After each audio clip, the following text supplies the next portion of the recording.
আমার কাছে অনেকগুলোই অর্কিড আছে, আর কিছু কিছু অর্কিড আমি এই কাঁঠাল গাছটায় মাউন্ট করে রেখেছি। আমার বাড়ির পিছনে একটা কাঁঠাল গাছ আছে, তো সেটাতে আমি কিছু অর্কিডের স্পিসিস মাউন্ট করেছি। আজকে আপনাদের সেগুলোই দেখাবো।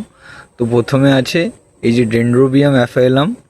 এর আরও গাছ আছে যেগুলো আমি সাইডে মাউন্ট করেছি কাঠের ওপর, আর কিছু কিছু হ্যাঙ্গিং পটে মাউন্ট করেছি।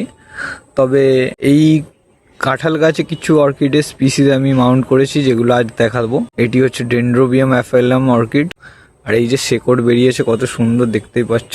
এখানে এর পাশে আছে একটি ডেনড্রোবিয়াম রেড রিভারের ভ্যারাইটি। এই যে দেখুন, এটা আমি মাউন্ট করেছিলাম কিছুদিন আগে, তো এখন কিন্তু শিকড় আসেনি। আশা করি এই বৃষ্টির জল পেয়ে কিন্তু তাড়াতাড়ি শিকড় গজিয়ে যাবে। এটা হচ্ছে ডেনড্রোবিয়াম অর্কিডের একটি স্পিসিস, আর আইডি হচ্ছে ডেনড্রোবিয়াম রেড রিভার। খুব সুন্দর ফুল ফুটে দেখতেই পাচ্ছ। আর এখানেও একটি আছে, এটা কিন্তু অর্কিডের ট্রাঙ্ক। এখান থেকে এই যে দেখতে পাচ্ছেন সবুজ অংশটা, এখান থেকে কিন্তু নতুন পাতা বের হবে, বেরিয়ে গাছটা হবে। তো এটাও আমি কাঁঠাল গাছে মাউন্ট করেছি। এই একটা, এখানে দুটো, আর তিনটে, এই তিনটে অর্কিড আমি এই কাঁঠাল গাছটায় মাউন্ট করেছি। তো কেমন হয়েছে সবাই জানিও, আর এরকম আরও ভিডিও পেতে আমায় ফলো করে নিন। তো আজ আসছি, আবার দেখা হবে অন্য কোনো ভিডিও।